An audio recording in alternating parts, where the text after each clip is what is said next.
শুধু নামাজ পড়ে নিয়ে তোমার ছুটকারা নয়, রেহাই পেয়ে যাবে না, বরং নামাজের পরে পরে মানে আল্লাহ পাকের হক আদায় করার পরে পরে হুকুকুল্লাহকে আঞ্জাম দেওয়ার পরে পরে হুকুকুল ইবাদের প্রথম ব্যক্তি এট ফার্স্ট আল্লাহ রাব্বুল আলামিন পিতা এবং মাতাকে রাখলেন। আলহামদুলিল্লাহ নাহমাদুহু ওয়া নাস্তাঈনুহু ওয়া নাস্তাগফিরুহু ওয়া নু'মিনু বিহি ওয়া নাতাওয়াক্কালু আলাইহি ওয়া নাউযু বিল্লাহি মিন শুরুরি আনফুসিনা ومن سيئات أعمالنا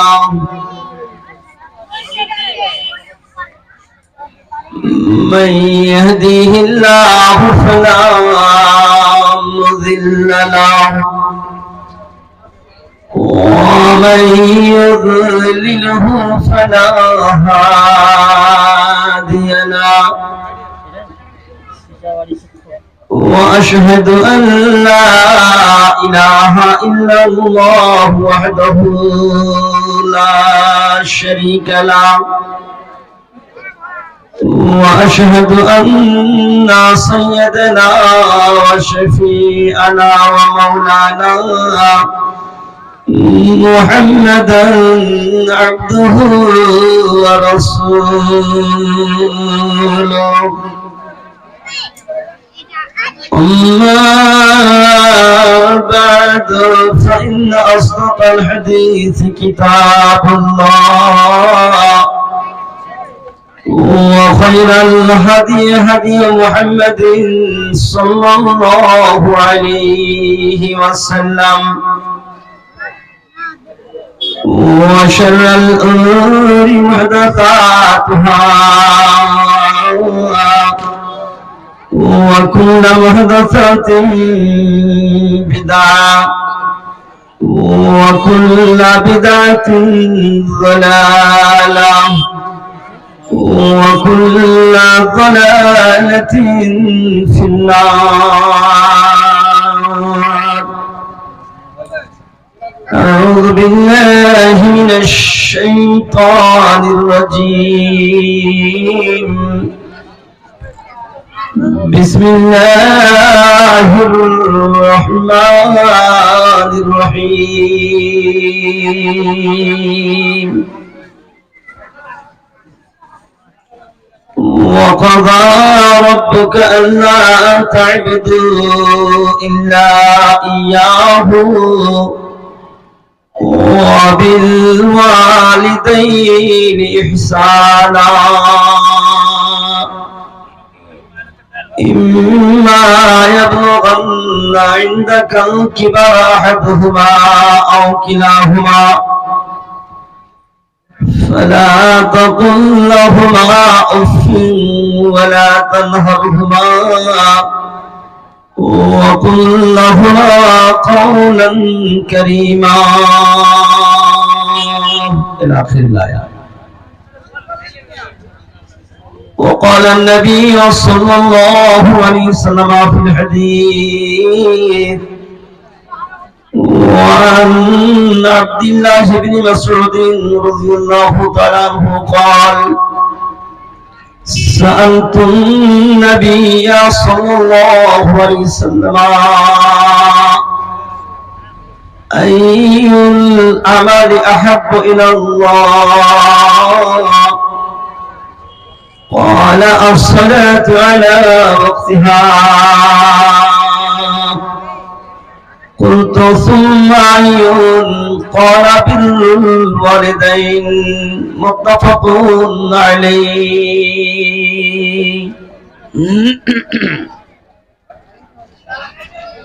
পুলসিরাত দেখিয়া দয়ার নবীজি কান্দেন যারে যান। হাই উম্মতি হাই উম্মতি কেমনে হইবা পার।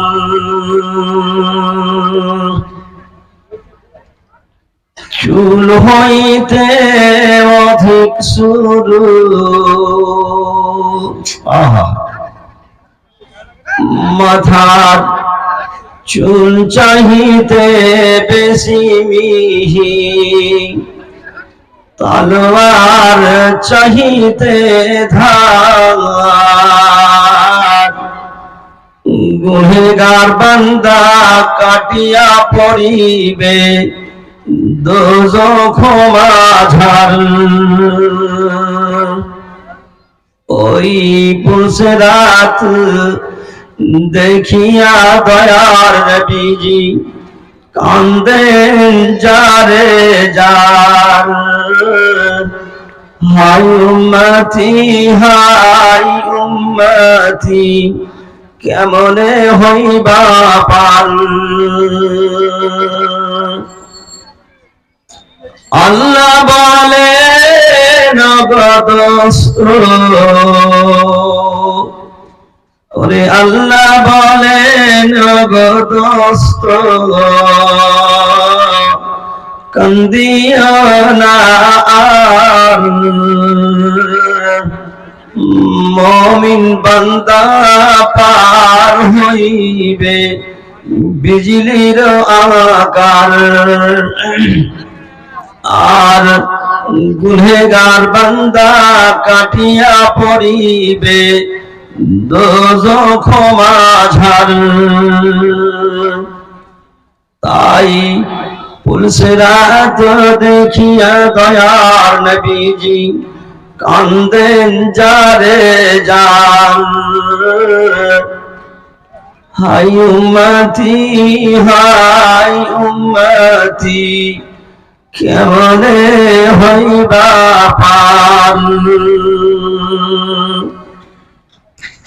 সম্মানিত আজকে এই সভার যোগ্যপূর্ণ সভাপতি মহাশয়, মঞ্চে উপবিষ্ট ওলামায়ে দ্বীন, সামনে বসে থাকা দিন দরদি ও ইসলাম পিপাসু ভাতৃমণ্ডলী, ভাই বাবাজিরা আমার, ঠিক তেমনি পর্দার ওই পার্শ্বে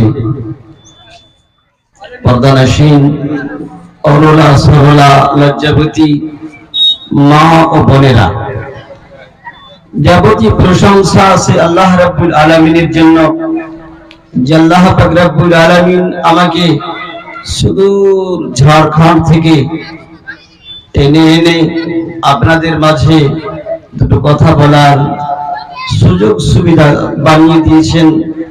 সেই মহান মনিবের দরবারে আমরা সবাই এক বাক্যে কৃতজ্ঞতা জ্ঞাপন করি। যারা যেখানে আছেন, যত দূর মাইকের আওয়াজ যাচ্ছে, আমার সাথে সাথে বলুন আলহামদুলিল্লাহ। জোরে সরে বলি আলহামদুলিল্লাহ। অতঃপর তোমার প্রিয় রাসূল মা আমিনার লাল নবী কুলের শিরোমণি জনাবে মুহাম্মদুর রাসূলুল্লাহ সাল্লাল্লাহু আলাইহি ওয়াসাল্লামের উপর আল্লাহ পাকের পক্ষ থেকে অগণন শান্তির ধারা বিবর্ষিত হোক। আল্লাহুম্মা সাল্লি আলাইহি আল্লাহুম্মা বারিক আলাইহি আমিন সুম্মা আমিন। আপনারা যারা গেটে দাঁড়িয়ে আছেন বিশেষ করে, এটা কিন্তু ভালো লাগে না, কেননা সুদূর ঝাড়খণ্ড থেকে এসে আপনাদেরকে কিছু কোরআন হাদিসের কথা বলবে আর আপনারা দাঁড়িয়ে থাকবেন, তো এটা ভালো লাগে না। আপনারা আগে জায়গা রয়েছে, আপনারা চেপে চেপে বসুন। জায়গা অনেক রয়েছে, জায়গা না থাকলে দাঁড়িয়ে থাকলে ভালো লাগতো, কেননা শেখুল হাদিস সাহেব আছেন, তিনি কোরআন এবং হাদিস থেকে যথেষ্ট জ্ঞান রেখেছেন। আপনাদেরকে ইনশাআল্লাহ সম্পূর্ণ কোরআন হাদিস থেকে কথা বলবে। আর এই মেয়েদের প্যান্ডেলের পশ্চিম সাইডে যেনারা মোটর সাইকেল রেখেছেন, তারা গাড়িটি টেনে নেন তাড়াতাড়ি গিয়ে, কেননা সাইকেল স্ট্যান্ড করা রয়েছে, সেখানে গিয়ে ঢোকান।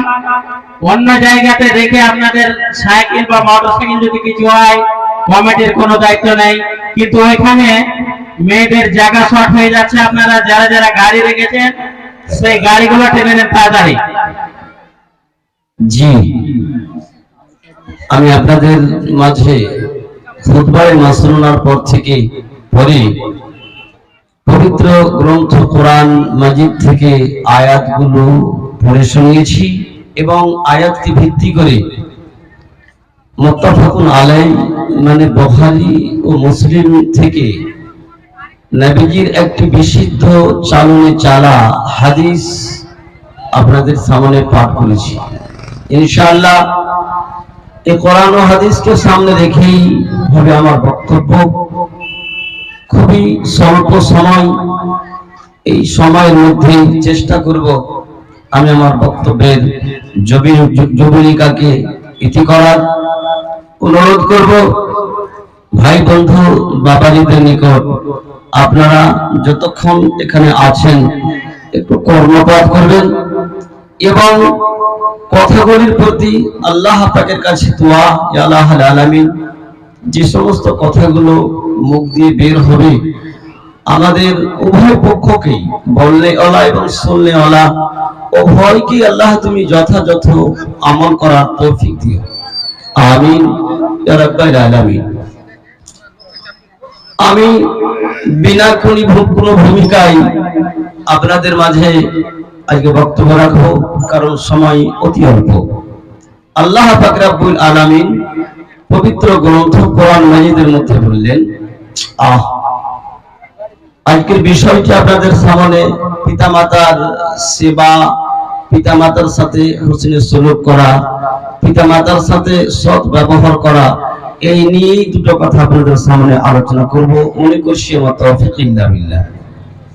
আল্লাহ পাক বলেন, যেমন একজন প্রফেসর ছাত্রদেরকে সামনে রেখে তিনি একটা একটা করে সুন্দরভাবে বক্তব্য রাখেন, ঠিক তা থেকেও আরো সুন্দর, তা থেকে আরো ভালো করে আল্লাহ পাক রব্বুল আলামিন আমাদের মুআল্লিম সাজলেন এবং আমরা যেন তিনার ছাত্র, সেইভাবেই আল্লাহ পাক রব্বুল আলামিন একেবারে খুবই সূক্ষ্মভাবে পঙ্খানু করে পিতামাতার ক্ষেত্রে আল্লাহ পাক পবিত্র গ্রন্থ কোরআন মাজিদের মধ্যে উল্লেখ করলেন। কি বলে?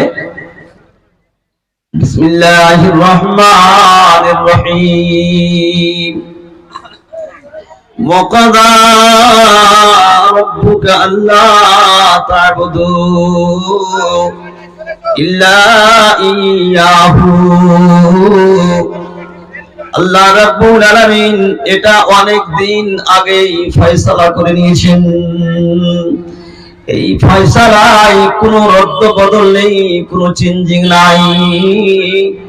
ওয়াকাত ফয়সালা আল্লাহ পাক রব্বুল আলামিন করে ফেলেছেন। ওয়াকাদা ফয়সালা হয়ে গেছে। এই কথার প্রতি যে আল্লাহ তা'বুদু ইল্লা ইয়াহু,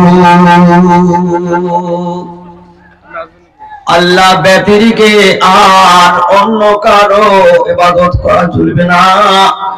কোন পাথরের কাছে, কোন গাছের কাছে, কোন পীরের কাছে গিয়ে, কোন কবরস্থানে, কোন কবরের কাছে গিয়ে মাথা নত করা চলবে না। ইবাদত শুধুমাত্র আল্লাহ পাক রব্বুল আলামিনের করতে হবে। এ কথা খোদ আল্লাহ পাক রব্বুল আলামিন স্বয়ং তিনি নিজেই শিখিয়ে দিলেন। যখন ইবাদত করা হয়ে যাবে, নামাজ যখন সুসম্পন্ন হয়ে যাবে, আল্লাহ পাক রব্বুল আলামিন দ্বিতীয় পয়েন্টে বললেন, ওয়া বিল ওয়ালিদাইনি ইহসানা। শুধু নামাজ পড়ে নিয়ে তোমার ছুটকারা নয়, রেহাই পেয়ে যাবে না, বরং নামাজের পরে পরে মানে আল্লাহ পাকের হক আদায় করার পরে পরে, হুকুকুল্লাহকে আঞ্জাম দেওয়ার পরে পরে হুকুকুল ইবাদের প্রথম ব্যক্তি এট ফার্স্ট আল্লাহ রাব্বুল আলামিন পিতা এবং মাতাকে রাখলেন। ওয়া বিল ওয়ালিদাইনি ইহসানা, তোমরা তোমাদের পিতামাতার সাথে সৎ ব্যবহার করিও, তাদের সাথে কখনোই অসৎ ব্যবহার করিও না। ইম্মা ইয়াবলুগান্না ইনদাকাল কিবারা আহাদুহুমা আও কিলাহুমা ফালা তাকুল লাহুমা উফফিন ওয়ালা তানহারহুমা ওয়া কুল লাহুমা কাওলান কারীমা। মানুষ আমরা যতদিন কামাই করতে পারি ততদিন দপট চলে, কথাবার্তা বাড়িতে ছেলে মেয়েকে যাকে যেটা আদেশ করি সেই ছেলে মেয়েরা আদেশ কর্ণপাত করে। কারণ এখন আমি রোজগার করতে পারছি, কামাতে পারছি, আমাকে দেখে সবাই বাড়ির ভয় পাচ্ছে। কিন্তু এমন একটা দিন আসবে আমার এই শরীরটা এরকম থাকবে না, আমার শরীরের চামগুলো ঢিলা হয়ে যাবে, চোখে ভালো করে আমার সুঝবে না, দেখতে পাবো না, আমার পায়ের হেঁটুগুলো বেঁকে যাবে, দরদ হবে, আমি বুড়া হব, বুড়িয়ে যাব। আল্লাহ পাক রব্বুল আলামিন তাই ওই বৃদ্ধ অবস্থার কথাটাকেও ছাড়লেন না, তিনি বললেন এই কথাই, ইম্মা ইয়াবলুগান্না ইনদাকাল কিবারা আহাদুহুমা আও কিলাহুমা, যখন তোমাদের কাছে পিতা মাতা দুইজনেই অথবা দুইজনের মধ্যে কোনো একজন বুড়া পাই পৌঁছিবে, বৃদ্ধ অথবা বৃদ্ধা অবস্থায় পৌঁছিবে, ফালা তাকুল লাহুমা উফ, তাদের কোনো কথার প্রতি উত্তরে তোমরা উফ বলে কথা বলবে না, ওয়ালা তানহারহুমা, এবং তাদেরকে ঝিঁটি মেরে কোনো কথা বলবে না। কেমন করে বলতে হবে? ওয়াকুল লাহুমা কাওলান কারীমা, এবং তাদের সাথে নরম নরম কথা বলবে, মধুমাখা কথাগুলো তাদের সামনে রাখবে। ওয়াখফিদ লাহুমা জানাহাজ যুল্লি মিনার রাহমা, এবং তোমাদের এই যে বাহু দুটি দেখছো, গর্দন, এই গর্দন দুটিকে, বাহু দুটিকে বাবা মায়ের সামনে ঝুঁকিয়ে দিও, নিচু করে দিও, দিয়ে তাদের সাথে কথা বলিও, চোখে চোখ ফেলে, চোখে চোখ মিলিয়ে, রাঙা চোখে কখনোই পিতা মাতার সাথে তোমরা কথা বলবে না।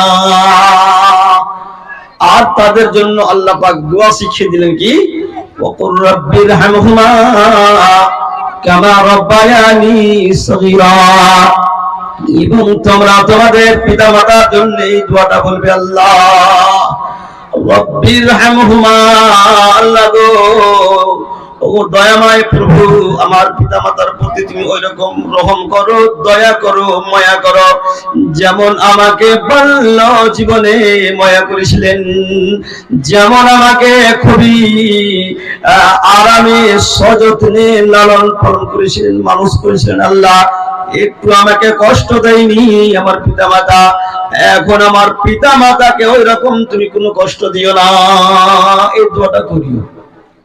তরজমা মোটামুটি করে করলাম। বন্ধুরা আমার, ভাইরা আমার, আল্লাহ বললেন তাদের কোনো কথার প্রতি উত্তরে উফ বলে কথা বলিও না।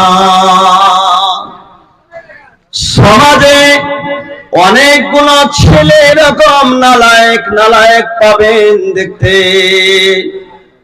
সবাই নয়, কিছুগুলো ছেলে এরকম পাবেন যে বাপ বৃদ্ধ হয়ে গেছে, মাঠে যেতে পারে না, আর হাল চাষ গুলো করতে পারে না, রিটায়ার হয়ে গেছেন, বাড়িতে বাস কোন রকম ঘোরাফেরা, আর মসজিদ পর্যন্ত অনেক বাপ মসজিদেও যেতে পারে না। কিন্তু বাপ ছেলেকে কত আদর করে, ছেলের প্রতি কত মায়া মহব্বত রাখে, যদিও ছেলে দুটো ছেলের বাপ হয়ে যায়, দুটো ছেলের বাপ হয়ে যাওয়ার পরেও বাপ মায়ের কাছে বেটা বেটি কোনোদিন বুড়াই না। ভাইরা আমার, বন্ধুরা আমার, মহাব্বতের তাগিদে, ভালোবাসার তাগিদে বাপ আপনাকে জিজ্ঞাসা করলেন, মহবুল ওই জমিটাই সরষা লাগিয়েছো না লাগাওনি, সাহার দিয়েছো না দাওনি, চাষ করেছো নাকি করনি? জমিটা দেখতে গিয়েছিলে, দেখেছো কেমন হয়ে আছে, বাস ভারী হয়ে গেল। এই কথাটাই ভারী হয়ে গেল, বেশি হয়ে গেল। নালায়েক ছেলে এরকম পাবেন দেখতে। ওই মুহূর্তে তার বাপকে বলে, অত তোমাকে ভাদার করতে হবে না, ভ্যান করতে হবে না, দুটো খাবারের দরকার, তুমি দুটো খাও আর চুপচাপ বসে থাকো, কি হবে আর কি হবে না তোমাকে দেখতে হবে না। আমি বলবো এই ছেলেটাকে, বাবুরে আমার, কলিজার টুকরো ছেলে আমার, ছেলে বয়সের যারা আছো, আমি তোমাদেরকে খাস করে বলবো, তোমার আব্বা আজকে তোমার মহব্বতে, তোমার দয়া মায়া করতে গিয়ে একটা কথা জিজ্ঞাসা করলো, প্রতি উত্তরে তুমি এরকম কড়া কথা জবাব দিলে। তুমি কি ভুলে গেছো বাল্য অবস্থায় যখন তোমার পায়ের তলার চামগুলো পুরো হয়নি, মজবুত হয়নি, তুমি যখন কেবলমাত্র হাঁটতে শিখেছিলে, তোমার আব্বা বাড়ি থেকে ওই মার্কেটের দিকে যখন যাওয়ার জন্য সাজলো, জামাগুলো পরেছিল, তুমিও তখন ভিন ভিন করে কান্না শুরু করেছিলে, আমিও যাবো বলে। তোমার মাকে বলেছিল, মহবুলের মা, একটু ছেলেটাকে সাজিয়ে দাও, সাথে নিয়ে যাব। মা আপনাকে সাজিয়ে গুজিয়ে আপনার বাপের হাতে আপনাকে তুলে দিয়েছিল। আপনার আব্বা বাড়ি থেকে বের হলেন হাত খানা ধরে নিয়ে, বাস বাড়ি থেকে দিহি থেকে বের হতে না হতে যখন রাস্তায় মেলেন, মনে মনে আব্বা তখন ভাবছেন, আল্লাহ আমার ছেলেটার পায়ের তলা এখনো মজবুত হয় নাই, ব্যালেন্স পড়ে আছে, কুচিগুলো পড়ে আছে, চিপস গুলো পড়ে আছে রাস্তায়, কুচিগুলো ফুটে আছে, আমার ছেলের পায়ের তলার চামড়া এখনো নরম, তাই ঢুকে যাবে, গেঁথে যাবে, রক্ত বেরিয়ে যাবে। আপনাকে আপনার আব্বা সেদিন কাঁধে তুলেছিল, ঘাড়ে নিয়েছিল, আর এই ঘাড়ে বসে বসে আপনার আব্বাকে বলেছেন, আব্বা এটা কিসের দোকান? এটা মিষ্টির দোকান। আব্বা এটা কি? এটা ট্রাক্টর। আব্বা এটা কিসের দোকান? না তো এটা কাপড়ের দোকান। আব্বা এই লোকটা কি করছে? জুতা সেলাই করছে। এই করতে করতে করতে করতে একবার নয়, দুবার নয়, অগণন ভাবে সেদিন তুমি তোমার আব্বার কানের কাছে মাথাটা মুখটা রেখে প্রশ্ন করছিলে, আর তোমার আব্বা তোমাকে হাসি মনে খুশি মনে প্রতিটি কথার জবাব দিছিল। বলো বাবু আমার কলিজার টুকরো, তোমাকে বলছি, সেদিন যদি তোমার মতো তোমার আব্বা বলতো, নালায়েক গাধা কোথাকার, ঘাড়ে তো চেপে আছিস, আবার কানের কাছে কানটাও খারাপ করছিস, এই বলে যদি আপনি তোমাকে ফেলে দিত নিচে ঘাট থেকে, বলো সেদিন তোমার অবস্থাটা কি হতো? আজকে কেন এরকম আব্বার সাথে এই অশ্লীল বাক্য আর রুগ্ন কথা কেন বলো? আল্লাহ এই কথাই বললেন যে খবরদার এই পিতামাতার সাথে কখনোই তোমরা কোনো কথার প্রতি উত্তরে উফ বলবে না, তাদের সাথে কথা বলবে একেবারে নরম ভাবে। কেমন নরম? মনে করে নেন যে আপনাদের গ্রামের একজন মরল, ওর বাড়িতে 100টা বকরি আছে, ছাগল আছে, তো ছাগল চড়াবার জন্য রাখাল আছে, মাঠের দিকে নিয়ে গেছে। আমাদের এলাকায় পাহাড়ি এলাকা, অনেক পাহাড়, তো ওই পাহাড়ে শ্রীগাল আর অনেক হিংসুক জানোয়ার থাকে। তো জানি না আপনাদের ধারে আছে কিনা, তো উদাহরণ মনে করলেন এই 100টা ছাগল রাখাল চড়াতে গেছে, আর সন্ধ্যাবেলায় যখন বাড়িতে ফিরবে তো লাল রঙের একটা ছাগল পায় না, খুঁজতে ওই দূরে পারে দেখছে যে শিয়ালে আধা মাথা করে খেয়ে ওকে শেষ করে দিয়েছে, নিয়ে যাওয়া যাবে না, শেষ হয়ে গেছে। ওই রাখালটা যখন বাড়ি আসবে, বাড়ি এসে যখন তার মালিক ছাগলগুলো দেখবে, গণনা করবে, একটা দুটা করে করে গণতি করতে করতে যখন ওই গোল ঘরে ভরবে রাখবে, যখন দেখবে, ভাইরা বন্ধুরা একটু আগা দিকে এসে বসুন, চেপে পিছন দিকে বের করবেন না, আগা দিকে অনেক জায়গা রয়েছে, আপনারা আগে চাপুন তো একটু, দয়া করে একটু মেহরবানি করে আল্লাহর রাস্তা একটু আগে চেপে বসুন। আপনারা যদি একটু আগে চেপে বসুন, এখানে আমাদের বক্তব্য রাখছেন তিনারা খুব ভালোভাবে, কেন সামনেটা একবারে ফাঁকা রয়েছে, দেখে ভালো লাগছে না।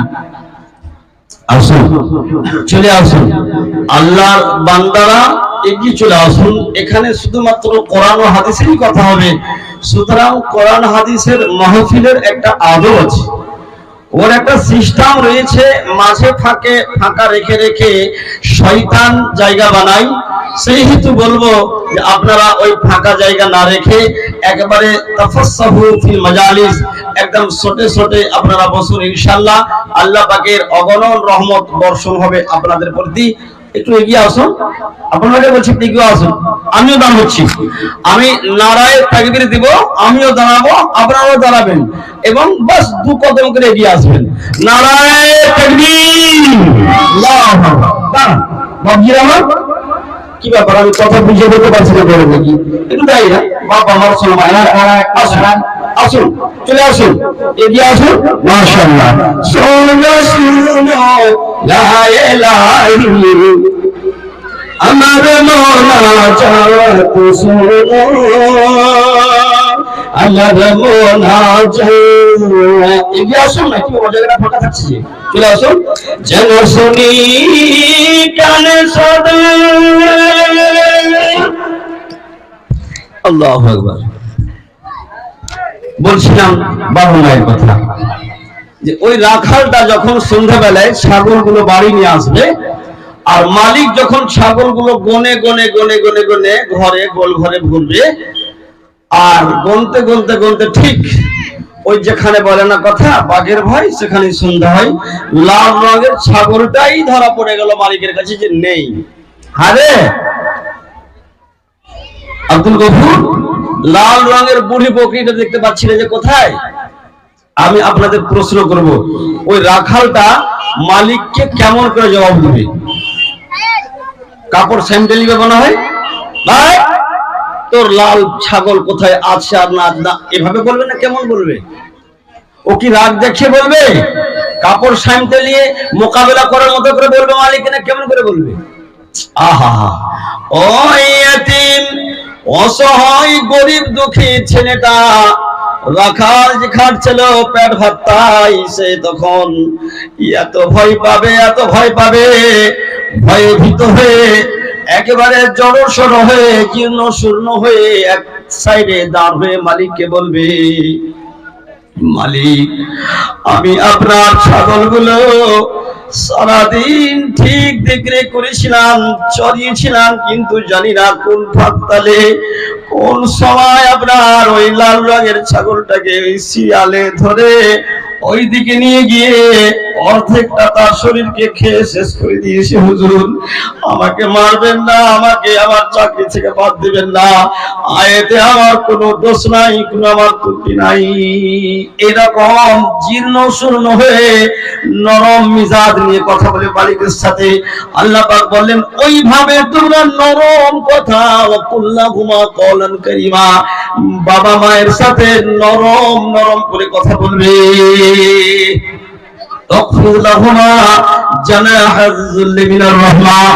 এবং তাদের সামনে এই বাহু দুটিকে, গর্দন দুটিকে উঁচু করে কথা বলবে না, ঝুঁকিয়ে দিয়ে কথা বলবে। মানে যেমন নামাজ পড়ার সময় রুকু করতে হয়, এই দুটোকে ঝুঁকিয়ে দিয়ে, ওই রকম ঝুঁকিয়ে না, কেমন ঝুঁকি?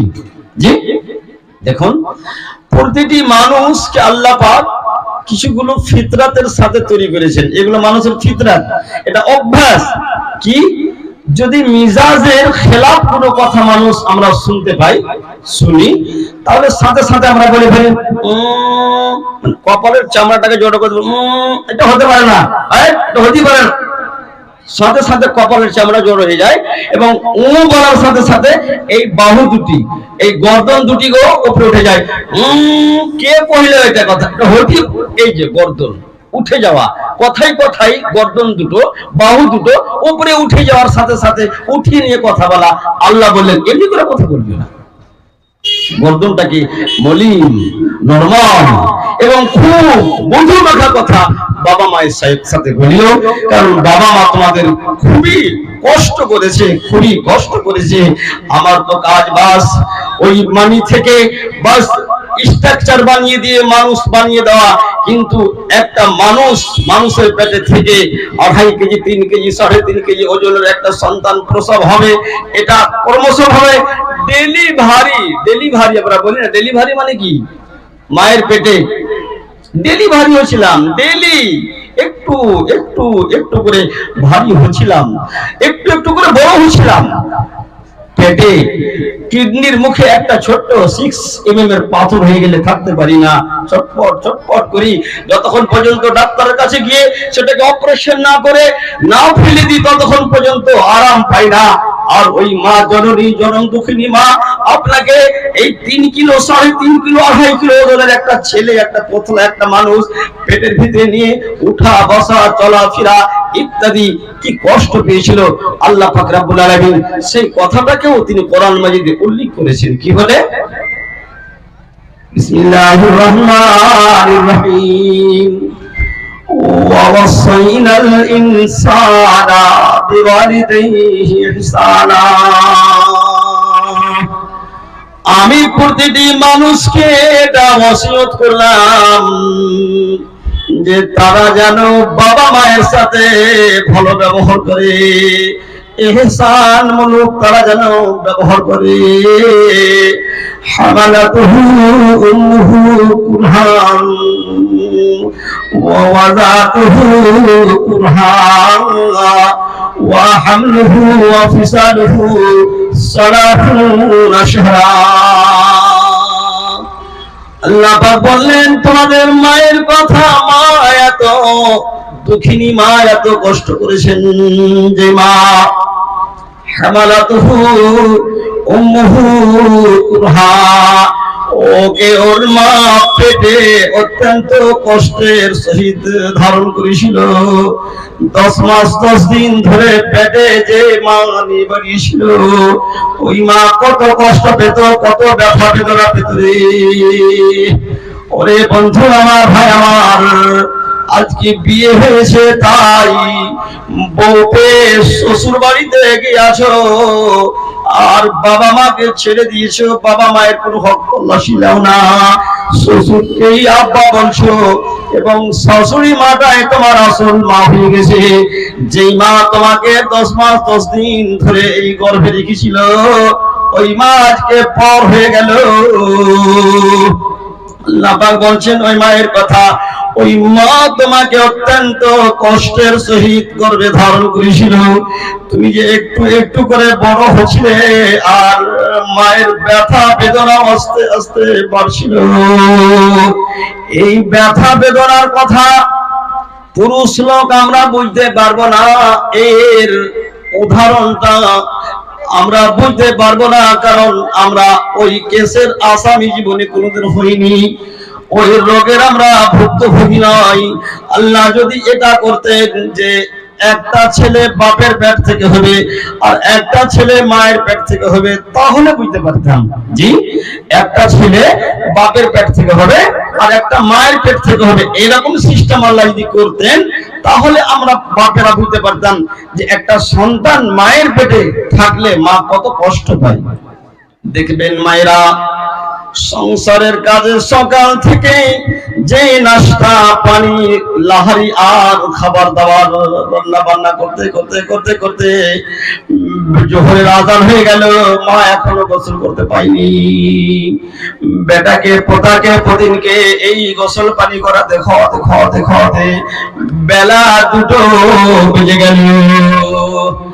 বাড়ির সবাইকে খাইয়ে দাইয়ে যখন শেষ হয়ে গেল আর কেউ নাই, ওই তলাতে পড়া তরকারি এবং ভাত 2টো প্লেটে থালাতে নিল খাবো মনে করে। সকালে 1 কাপ চা খেয়েছে এবং সারাদিন বাড়ির মতো বাড়িতে কাজ করতে করতে করতে বেলা 2টো বেজে গেল।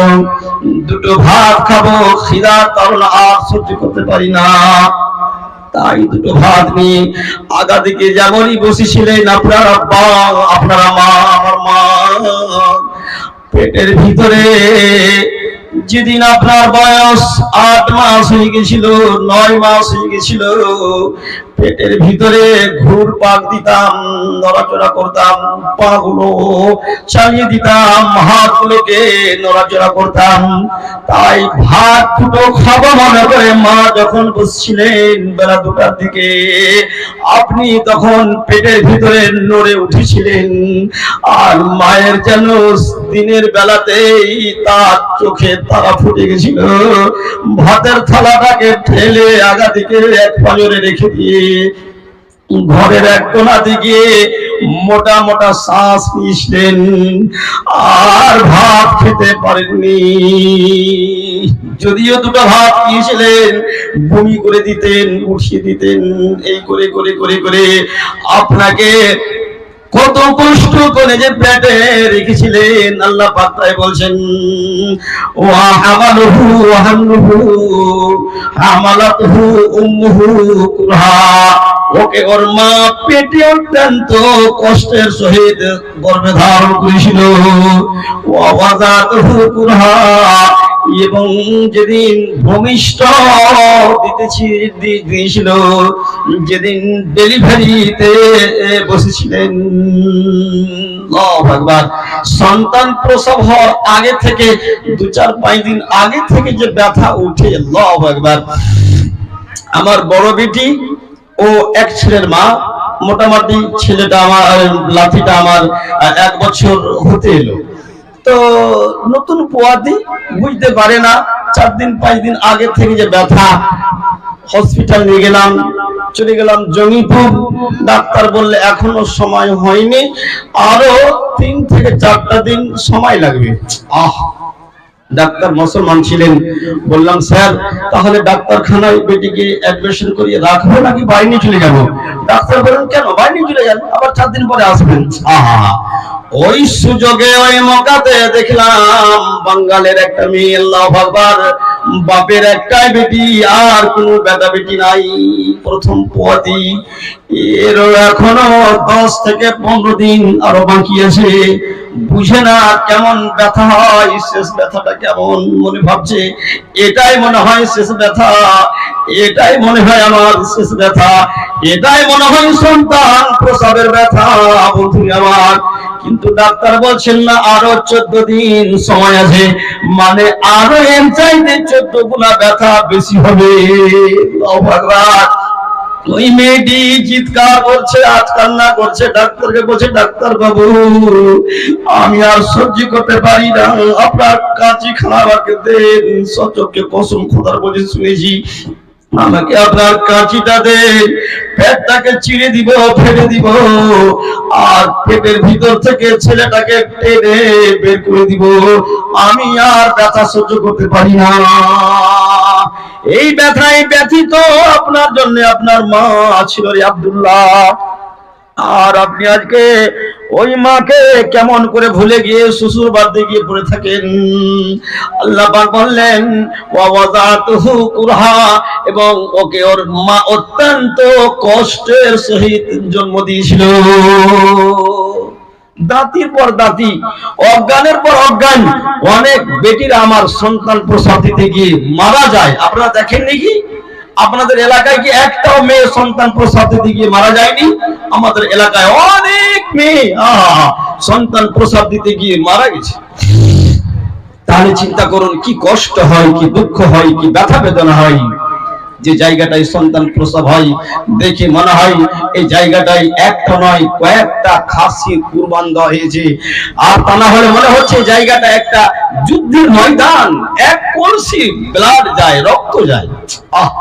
আল্লাহ পাক তাই বলছেন, ওকে ওর মা অত্যন্ত কষ্টের সহিত দুনিয়ায় মুখ দেখিয়েছিল, খুব আসানে আর সহজে নয়। তাই বন্ধুরা আমার, আর বাবুরা আমার ছেলে বয়সের, আমি তোমাদেরকে খাস করে বলবো, বাপ মায়ের সেবা যত্ন তোমরা খবরদার ভুলবে না। যথাযথভাবে বাপ মায়ের সেবা যত্ন নিবে, তা না হলে বাপ এবং মা যদি তোমাদের জন্য বদদুয়া দিয়ে দেয়, তাহলে তোমরা কোনোদিন জান্নাতে যাবে না, জান্নাত তোমাদের জন্য অবদ্ধ হয়ে যাবে, জান্নাতে যাওয়া তোমাদের মুশকিল হবে। বন্ধুরা আমার, ভাইয়েরা আমার, তাই বলছিলাম, আল্লাহর নবীকে একজন সাহাবা জিজ্ঞাসা করেছিলেন, আল্লাহর নবী গো, আইয়ুল আমালি আহাব্বু ইলাল্লাহ। আব্দুল ইবনে মাসউদ বলছেন, আল্লাহর নবী, আইয়ুল আমালি আহাব্বু ইলাল্লাহি, আল্লাহর নিকটে সবচাইতে ভালো আমল, দামি আমল কোনটা? নবীজি বলেছিলেন, as-সালাতু আলা ওয়াক্তিহা, নামাজের সময় হয়ে গেলে নামাজ প্রতিষ্ঠা করে নেওয়া, সালাত আদা করে নেওয়া। আব্দুল ইবনে মাসউদ বলছেন, আমি আবার জিজ্ঞাসা করেছিলাম, কুনতু সুমাইয়ুন, আল্লাহর নবী তারপর কোনটা? নবীজি বলেছিলেন, বিররুল ওয়ালিদাইন, নামাজের পরে পরে তোমরা তোমাদের পিতামাতার সাথে সৎ ব্যবহার করবে, পিতামাতার সাথে তোমরা হোসনে সুলুক করবে। কারণ হুমা জান্নাতুকা ওয়া নারুকা, পিতা মাতাই হচ্ছে তোমার জন্য জান্নাত এবং জাহান্নাম।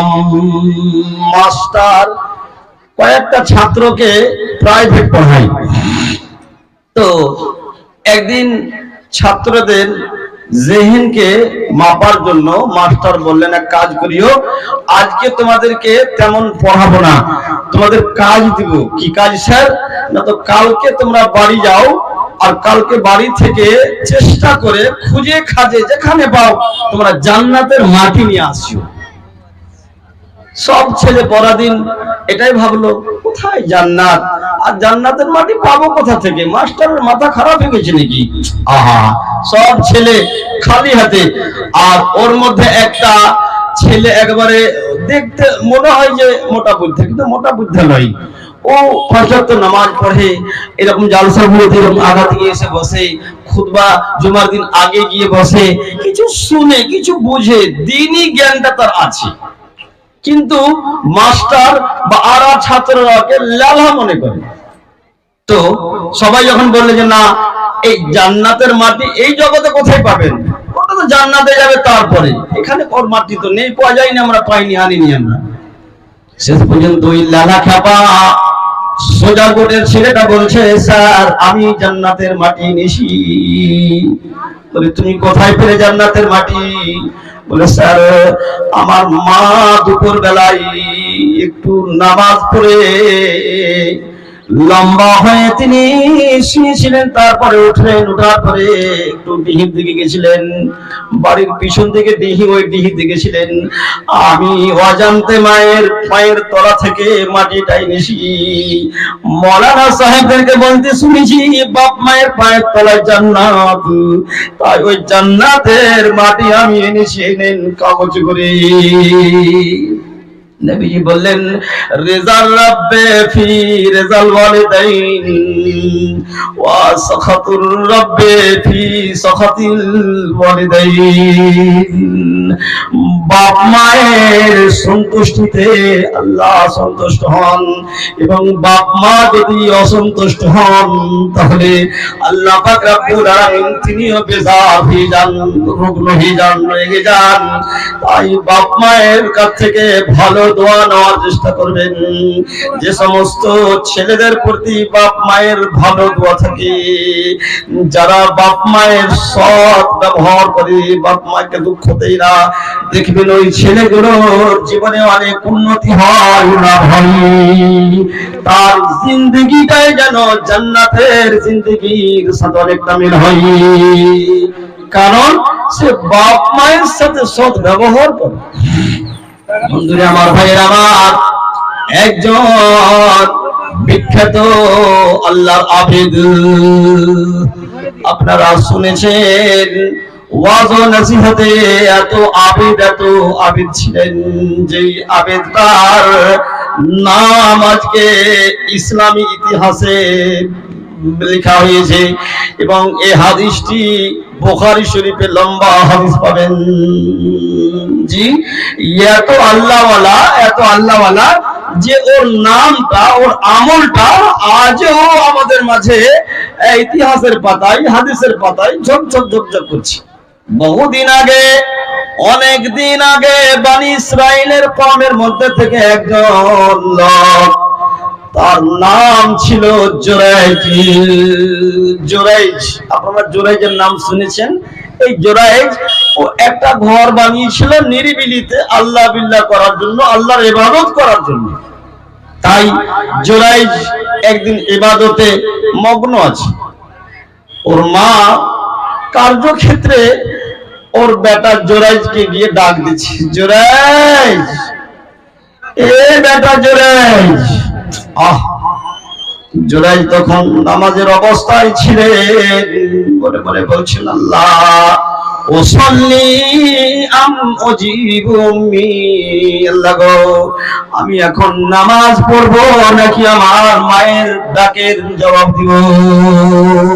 আমি যখন নামাজ পড়ছি তো নামাজের অবস্থায় মশলা জানা ছিল না, জি, ওর এলেম ছিল না। আবেদ হলে হবে কি, নফল নামাজে মায়ে অথবা বাপে ডাক দিলে নফল নামাজ ছাড়তে হবে নাকি হবে না, মায়ের ডাকে সাড়া দিতে হবে নাকি হবে না, এই ফতোয়া মশলা ওর জানা ছিল না, এই এলেম ছিল না। তাই যখনই মা ডাক দিল বেটা জোরাইজ, তখন মনে মনে জোরাইজ বলছেন, আল্লাহ আমি নামাজ পড়বো নাকি মায়ের জবাব দিব? এই একবার ডাক দিয়ে যখন সারা দিল না, উত্তর দিল না জুরাইজ, আবার মা পিছন থেকে ডাক দিছে, বেটা জুরাইজ রে, এ বেটা জুরাইজ, আমি অত্যন্ত দরকারে প্রয়োজনে তোর কাছে এসেছি বেটা, না হলে আমি তোর এখানে আসতাম না। আবার জুরাইজ মনে মনে বলছে, আল্লাহ ওয়াসাল্লিয়াম উজিবু আল্লাহ আমি নামাজ পড়বো নাকি নামাজ ছেড়ে দিয়ে মায়ের জবাব দিব? একবার দুবার করতে করতে তিনবার যখন জুরাইজ উত্তর দিল না, কথা বলল না, জুরাইজের মা আল্লাহর কাছে এইভাবে আঁচল পেতে দোয়া করলো, আল্লাহুম্মা লা তুমিতুহু হাত্তা তুরিয়াহু উজুহাতুল মুমিসাত, আল্লাহ আমার কোখের বেটা হলে হবে কি, আল্লাহ আমার ডাকে যে সাড়া দিল না, আমার কথায় উত্তর দিল না, আল্লাহ গো আমি তার মা, তার জন্য বদদুয়া করছি রব্বুল আলামিন, আমার জুরাইজকে তুমি ততদিন মওত দিও না, সে যেন না বলে যতদিন পর্যন্ত একজন জেনাকারী মেয়ের, রান্ডি মেয়ের সাথে তার দেখা না হবে। अल्लाहु अकबर। दुआ जो निकालती है कल्बे हादी से, वो दुआ बहुत दूर पहुंचती है अर्शे बारी से। তাছাড়া নবী বলেছেন সলাসাতু দাওয়াতিন মুস্তাজাবাতুন, তিন প্রকারের দোয়া আল্লাহ পাক রব্বুল আলামিন কবুল করেন। ওকে বাদ দেন না, ছেড়ে দেন না, ওকে বাসি করেন না, পরে কবুল করবে এরকম ব্যাপার হয় না। যেমনই মুখ থেকে দোয়া বের হয় সঙ্গে সঙ্গে আল্লাহ দোয়া কবুল করেন। তার মধ্যে একজন হচ্ছে বাপ মা, আর একজন মুসাফির, একজন মাজলুম। তো এই জুরাইজের মা যখন বেটার জন্য দোয়া করে দিল, আল্লাহ এর ততদিন মওত দিও না যতদিন পর্যন্ত সে একজন বেশ্যা মেয়ের সাথে তার সাক্ষাৎ না হয়ে যাবে। আল্লাহু আকবার। দোয়া কবুল হয়ে গেল। মাঠে অনেকগুলো মেয়ে ছাগল চড়াতো, ছাগল চড়ার পরিবেশ তখনও ছিল।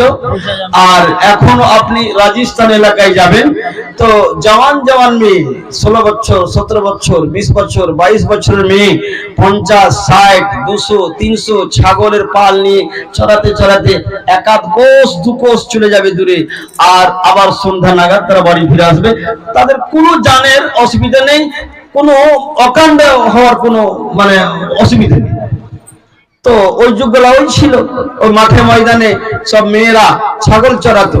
একটা মেয়ে জুরাইজের কাছে এসে এসে ওকে দাওয়াত করতো, জুরাইজ আমার মন কিন্তু খুব তোমার সাথে, তো তুমি একবার হ্যাঁ বলে দাও, আমার দাওয়াতটা তুমি কবুল করো।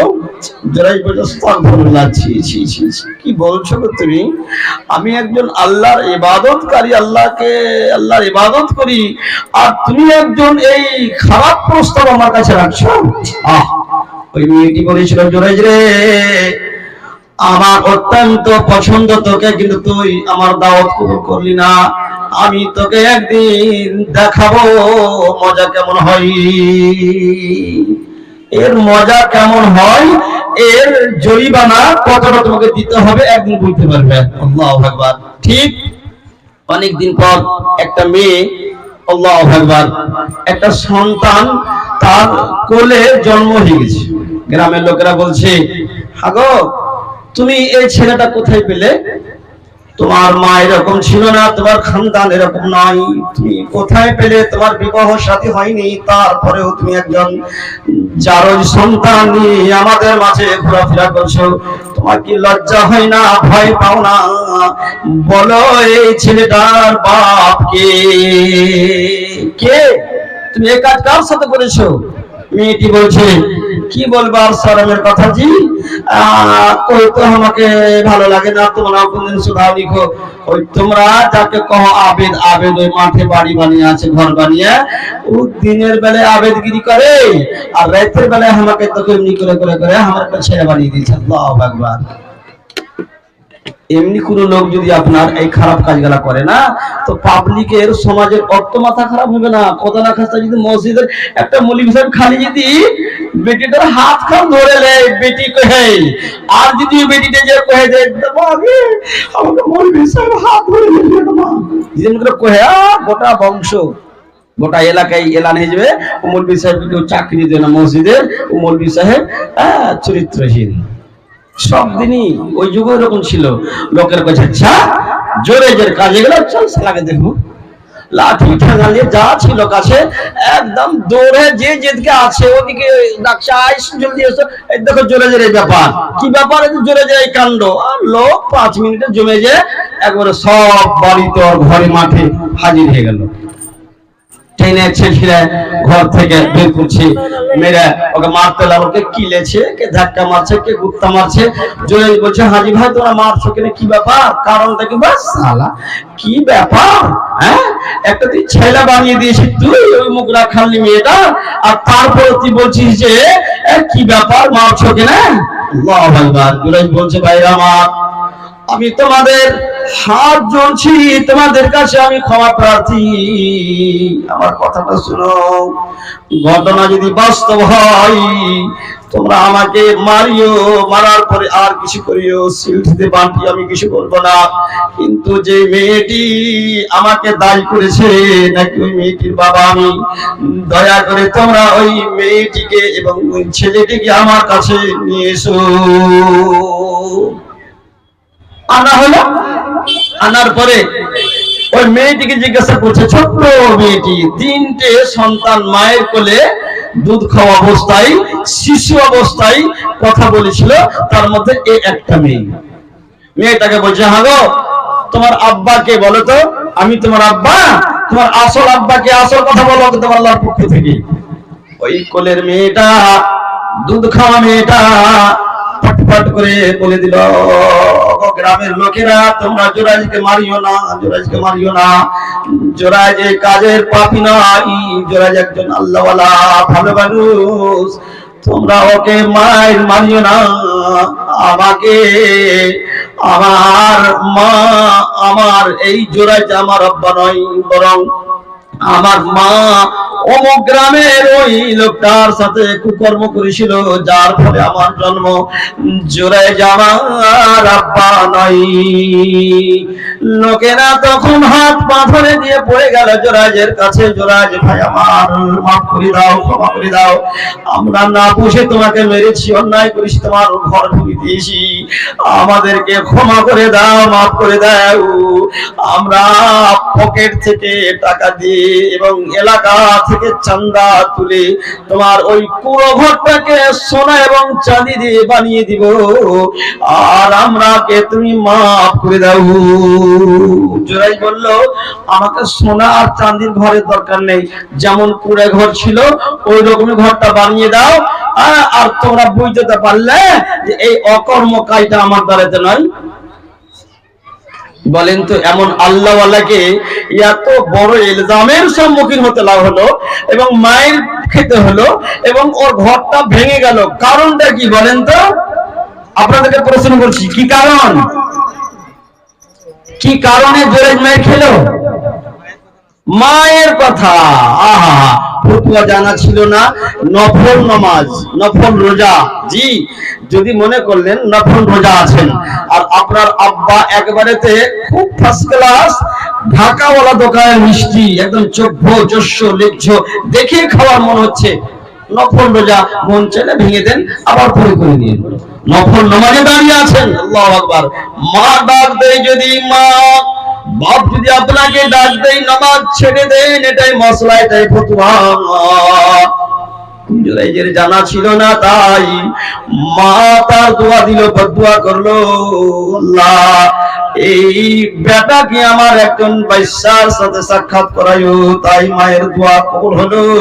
সাক্ষাৎ শুধু নাই, ওই বাইসামের সাথে একটা অকাণ্ডের ইলজামাত চাপি জুরাইজ রীতিমতো মায়ের পর্যন্ত খেয়ে গেল। বন্ধুরা আমার, ভাই আমার, আল্লাহ পাকের রাসূল হাদিসের মাঝে বয়ান দিয়েছেন, হাদিসের বর্ণনাকারী হযরত আবু বকর রাদিয়াল্লাহু তাআলা আনহু তিনি বলেন, কুল্লু যুনুবি ইয়াখিরু আল্লাহু তাআলা মা শাআ ইল্লা হুকুল ওয়ালিদাইন। দুনিয়ায় আপনি যতগুলো গুনাহ করবেন, যে কোনো পাপ করবেন, যে কোনো অন্যায় করবেন, গুনাহ করবেন, আল্লাহ যদি চাই ওই গুনাহটাকে আপনার পেন্ডিং এ রেখে দিবেন এবং অপেক্ষা করবেন বান্দা কখন এই গুনাহর ক্ষমা প্রার্থী হচ্ছে, ক্ষমা চাইছে, মাফ চাইছে, আমি তাকে মাফ করে দিব। আর না হলে এর সাজা শাস্তি আল্লাহ আখিরাতে দেবেন। কিন্তু বাপ মায়ের নাফরমানি যদি আপনি করেন, বাপ মাকে যদি আপনি কাঁদান, বাপ মায়ের মনে যদি দুঃখ দেন, নবী বললেন আল্লাহ পাক রব্বুল আলামিন তখন ইন্নাল্লাহা ইউআজ্জিলু লিসাহিবিহি মিনহা ফিদ দুনিয়া ক্বাবলাল মাউত। আল্লাহ পাক রব্বুল আলামিন পিতা মাতার যে যাকে যারা পিতা মাতাকে দুঃখ দেয়, কাঁদায়, ওই যে পাপ, ওই গুনাহটা আল্লাহ পাক রব্বুল আলামিন মরণের আগে আগে আপনার প্রতিশোধ করবেন। তাই বন্ধুরা আমার, ভাইরা আমার, খবরদার বাপ মায়ের বদদুয়া নেবেন না, বাপ মাকে কাঁদাবেন না। বাপ মা আপনাকে যে লালন পালন করে এত বড় করেছেন, আল্লাহর পরে পরে বাপ এবং মায়ের স্থান, আল্লাহর পরে পরে বাপ এবং মায়ের দরজা। একদিন মা ছেলেকে বলছে, বেটা রে, আমার কলা খাওয়ার খুব ইচ্ছে রে বেটা, বাজার থেকে একদম মোটা আর লম্বা পাক্কা দেখে একটা কলা নিয়ে আসছি, একটাই কলা, বেশি আনতে হইবে না, মোটা বড় কলা, বুড়া মানুষ, একটাই খাবো, ওতে আমার জিভ ভরে যাবে, বেটা নিয়ে আসছি। বেটা বাজারে গেল আর 5 দোকান দেখে মোটা পাকা বড় কলা একটা নিয়েছি, যে মা খাবে বলে বাড়ি আনলো। আনার পরে মাকে যখন কলা দিচ্ছে, তো মা বলছে, বেটা এক কাজ করো, কলাটা তুমি সাথে করে নিয়ে থাকো, আমি যখন তোমাকে চাইবো তখনই যেন কলাটা আমি পেয়ে যাই, বিন্দু পরিমাণ কিন্তু দেরি হওয়া লাগবে না, একটু দিনে দেরি না হয়, যেমনই চাইবো তেমনই কলাটা আমাকে দিয়ে দিও। ছেলে ওই কলাটাকে নিয়ে বিছানায় এদিক থেকে এই কট থেকে ওই কট, ওই কট থেকে এই কট, এই করতে করতে রাত্রিটা পার করছে, যে মা কখন আমার কাছ থেকে কলা চাইবে, যে মাকে আমি কলা দিব। মা ওইদিকে জানালার ফাঁক দিয়ে দেখছে ছেলের দিকে, ছেলে আমার কি করছে, কলা কোথায় আছে। তাই যতবার ঘুম থেকে এদিকে ওদিকে কল ঘুরছে, কলাটাকে ঘুরিয়ে ঘুরিয়ে নিচ্ছে বেটাই।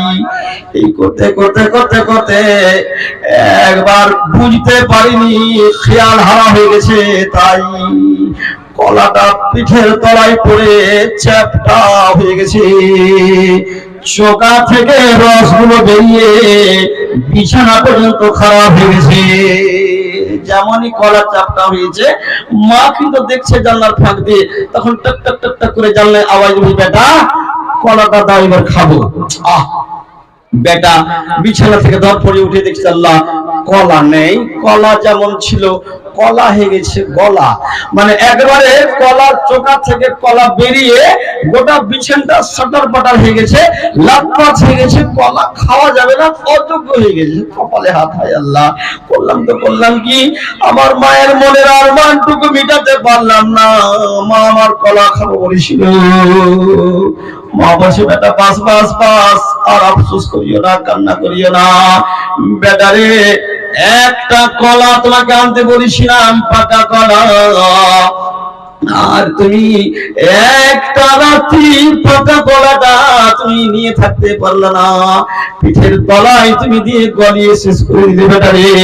তুমি এই রকমই কলার মতো নরম ছিলে, এক সময় তোমাকে আমি রাত্রিবেলায় যতবার কট ঘুরতাম, যতবার এদিক থেকে ওদিক হতাম, প্রতিটি বার তোমাকে আমি কট ঘুরে ঘুরে ঘুরে ঘুরে সামনে নিয়ে রাখতাম বেটা। সেদিন তুমি যদি আমার পিঠের তলে পড়ে যেতে, এই কলার মতো তুমিও সেদিন ছেটিয়ে যেতে, গলে যেতে। তাই সমাজের যুবক বাবু তরুণদের আমি বলবো, এই বাপ মা মা আপনার সাথে যে ব্যবহারটা করেছিল, ওই ব্যবহার যদি আপনার সেদিন না থাকতো, আপনি যদি না পেতেন, তাহলে আজকে আপনি দুনিয়ায় এত বড় হতে পারতেন না। আপনি ওই কলার মতো পিঠের তলায় দাবা খেয়ে সেদিন মারা যেতেন। তাই কে রকম আল্লাহর বান্দা হবেন, কে রকম আল্লাহর বান্দি হবেন আছেন, বলবেন মৌলানা আমি মনটা বাপ মায়ের কথা শুনে তো অনেকটা সেবা যত্ন করার ইচ্ছা হচ্ছিল, আজকে জালসা শুনে 2 কিলো নয় 1 কিলো 250 এই করে করে জিলপি গুলো ভালো মিষ্টি গুলো নিয়ে বাপ মাকে খাওয়াতাম, কিন্তু আমার বাপ নাই, আমার মা নাই, কবরবাসী হয়ে গেছে মৌলানা সাহেব। তাই মায়ের জন্য আমি কি করে তার সেবা যত্ন করবো। বলছিলাম এতগুলো মানুষের মাঝে থেকে মাত্র 10 জন লোক আমি দেখতে চাই, 500 করে খাস করে মায়ের নামে দেবেন, আর বলবেন একটু আমার মায়ের জন্য অন্তরের মণিকোঠা থেকে দোয়া করে দেবেন মৌলানা, আল্লাহ যেন আমার মায়ের কবরটা প্রশস্ত করে দেয়। কিরকম আল্লাহর বান্দা আছেন, মাত্র 10 জনকে আমি দেখবো 500 করে বাপ এবং মায়ের নামে। আমি বেশি বলিনি জি, বেশি বলিনি, মাত্র 500 করে। আহা, কি নাম বাবু আপনার? জি আবু তালেব। বাপ মা আছে বেঁচে? মা আছে, বাপ নাই। আল্লাহ দেখেন 1 নম্বর হয়ে গেল, আর 9 জনকে আছেন।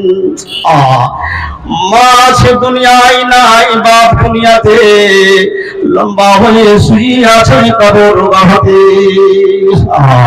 হায়রে মালাকুল মউত তুই ছিলি রে কোথায়, নিয়ে গিয়ে বসে খালি কবর গাহাই। তাই যোগ্য বাপের যোগ্য ছেলে আবু তালেব আছে এখানেতে, বাপকে বলে ভুলে নিকটের কুরমতি। তাই দোয়া করি মরা তোমার নিকট, বাপের কবরে খুলো জান্নাতের কপাট। আমিন আল্লাহুম্মা আমিন আল্লাহুম্মা আমিন। একজন হলো, আরো 9 জন এসেন, চটচট করে এসেন। আমি এই 10 জন হয়ে গেলেই ছেড়ে দেবো মাইক। জি হ্যাঁ, আমার সময় শেষ গেছে, তাই আমার কাছে কাগজ এসে গেছে। আপনার চটচট করে আর 9 জন লোক এসেন।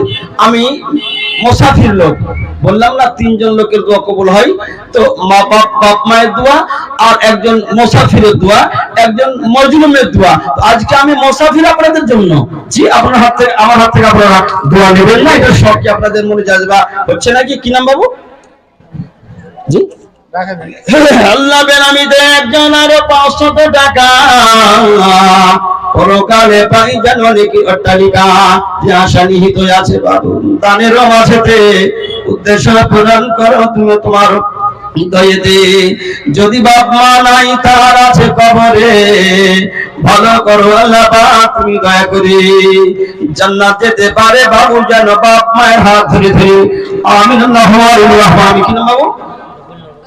আরো একজন দেখি আসিয়া হে ভাই 500 টাকা দান নগর আমাই। কি নাম বাবু? বল নাম বলো। তসলিম বাবু। তোমার নাম কি? তাসলিম বাবু 500 টাকার একটা ছেলে সে তার পাগলু গায়ে আছে, দিও না তাদের, তুমি জাহান্নামে আছে। এ খোদা দয়ালু দাতা আব্দুল জালালু ধনে জনে আল্লাহ তুমি করিও মালামালো। মেয়ে মহল থেকে 7,700 টাকা মাশাআল্লাহ, এবং ছেলে মহল থেকে 4,200 টাকা। নারায়ে তাকবীর, একটু জোরে বলেন নারায়ে তাকবীর, আল্লাহু আকবার। আমি 10 জন চেয়েছি, তার মধ্যে 4 জন হয়েছে মনে হয়, আরো 6 জন। জি আরো 6 জন আসুন ভাই, আমার বন্ধুরা আমার 6 জন আসুন। 6 নম্বরে কে আছেন? 500 করে। কি নাম আপনার? লোকমান হাকিম। দেখি আসিয়া হেথাই 100 টাকা দান নগদয়ময়। আমির হামজা নাম আসলে এখানে মসজিদ বানাতে 100 টাকা দানে। মাশাআল্লাহ। কি নাম বলে আপনার? জি আরশেদ আলী। বাবা নাই মনে হয়। আল্লাহ কবরবাসী হয়ে গেছে রব্বুল আলামিন। কবর দিয়ে আলাম যত দূর গিয়ে পড়ে বাপ মায়ের চোখের নজর উত্তবন করে আল্লাহ তাদের কবর। দেখো দাদা জানো দাদা রহিমুর রহমান কবর মাঝি বিষয় তাদের জান্নাতুল বিশান। আর কবর রাজা হতে আল্লাহ পরিত্রাণ আল্লাহ।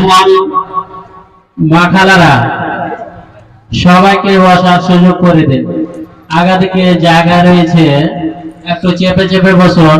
কেননা যারা পর্দাতে দেখছেন তাদেরকে বলছি সামনে কিন্তু জায়গা অনেক রয়েছে। আপনারা পিছনে যারা আসছে এখনো এসে গেছেন দাঁড়িয়ে রয়েছে, তাদেরকে একটু বোন বলে বোন হোক বা কিছু মনে করে হোক, তারা সবাইকে বসার একটু সুযোগ করে দেন। কেননা সামনে এখনো অনেক জায়গা রয়েছে। আর আপনারা এই ছেলেরা যারা এখনো গেটে দাঁড়িয়ে রয়েছেন, আপনারা একটু আগে চেপে আসুন, এখনো জায়গা অনেক রয়েছে সামনে। কিন্তু আমাদের বক্তা কিন্তু যেটি ইস্তাহারে আপনারা দেখেছেন সকলে এসে গিয়েছেন। আমাদের বক্তা কিন্তু এখন স্টেজেও এসে গেলেন। মহল্লার আর সময় নেই বেশি, যা 2 মিনিট রয়েছে তিনি কালেকশনে শেষ করবেন ইনশাআল্লাহ। আসুন 6 জন হয়ে গেছে, আর 4 জন। 500 কলম মাত্র, আর 4 জন। আসুন ভাই আমার সারিউ ইলা মাগফিরাতিন মির রাব্বিকুম ওয়া জান্নাতিন আরযুহাস সামাওয়াতু ওয়াল আরদ ওয়া ইদ্দাতুল লিল মুত্তাকিন। নেকির কাজে দেরি করতে নাই বন্ধুরা আমার, ভাইরা আমার। জানি না কখনকার মরণের ডাঙ্কা বেজে যাবে, মওত এসে যাবে, মালাকুল মওত কখন আপনাকে গ্রাস করবে ধরবে এটা জানেন না। তাই নেকি আপনাকে, নেকির কাজে দেরি করা চলবে না। আল্লাহ পাক তাই বললেন সারিউ ইলা মাগফিরাতিন মির রাব্বিকুম। আল্লাহ পাকের ক্ষমার জন্য, ক্ষমার দিকে, ক্ষমা নিতে এবং জান্নাতে যেতে তোমরা প্রতিযোগিতা করো, রেস লাগাও, এক অপরকে তোমরা পাল্লা পাল্লি দাও। তাই কোন আল্লাহর বান্দা আছেন এখন এই 7 নম্বরে 500 টাকা নিয়ে আসবেন, খাস করে বাপের নামে, মায়ের নামে। যার মা নাই, মারা গেছে, অথবা যার বাপ নেই, মারা গেছে, শুধু বাপ আর মাকে লক্ষ্য করে 500 করে দেবেন। জি 6 জন তো হয়ে গেছে, মাত্র আর 4 জন এলি তো হয়ে যায়। জি আমি শুধু ঝাড়খণ্ড থেকে এসেছি, এত খুব বড় তো আমি আপনাদের কাছ থেকে দরখাস্ত রাখিনি যে 1000, 10,000, 5,000 মাত্র 500 টাকার, মাত্র 500 টাকার। তো 500 করে বাপের নামে অথবা মায়ের নামে 500 টাকা দিতে পারবেন না? সবকিছুই তো আপনার বাড়িতে আপনাকে দিয়ে গেছে, বাড়ি ঘর জমি জায়গা সব ছেড়ে গেছে, কিছু নিয়ে যায়নি, কারণ কাপড়ে কোনো পকেট ছিল না, খালি হাতে। কি নাম বাবু? বেনামিতে আল্লাহ একজন মা এবং বাপকে স্মরণ করে 500 টাকা দান করেছে। আল্লাহ তুমি তার দানকে সাদরে মঞ্জুর করো, গ্রহণ করো। বেনামিতে অজ্ঞাততে ছিল কঞ্জনা, 500 টাকা দিয়ে নাম বলিল না। বাপ কিংবা মা তার নাই দুনিয়াতে, চলিয়া গিয়াছে খোদা কবর জগতে। এমন জায়গায় তাদের হয়েছে ঠিকানা, নাই রে বালিশ সেথা, নাই রে বিছানা। তাই মোরা তোর কাছে আল্লাহ জানাই গো লালিসো বাপ মায়ের কবরে দাও তো সব বালিসো আমিন আল্লাহুম্মা আমিন আল্লাহুম্মা আমিন। দেখেন আর একজন তোমার বান্দা আল্লাহ 1000 টাকা আর একজন 500 টাকা আল্লাহ ইয়া রাব্বাল আলামিন পরওয়ারদিগারে আলাম আল্লাহ তুমি দানকারীদের দানকে সাদরে গ্রহণ করো। আমি হিন্দুর কাছে আল্লাহ দোয়া করি এই শান্তি নিকেতন করো তাদের কবর বাড়াই আর দয়া মায়া করে দিও তুমি জান্নাত বাগে ঠাই। আল্লাহ পাক দয়া করো আমাদের রব্বানা কবর মাঝে বিছাও তাদের জান্নাতি বিছানা। আল্লাহ বেটাদের দানে তুমি হয়ে যাও সহায় কিয়ামত করে বাপ মায়ের সাথে করাইও দেখা। ربنا تقبل منا انك انت السميع العليم امين اللهم امين امين اللهم امين। السلام عليكم ورحمه الله وبركاته।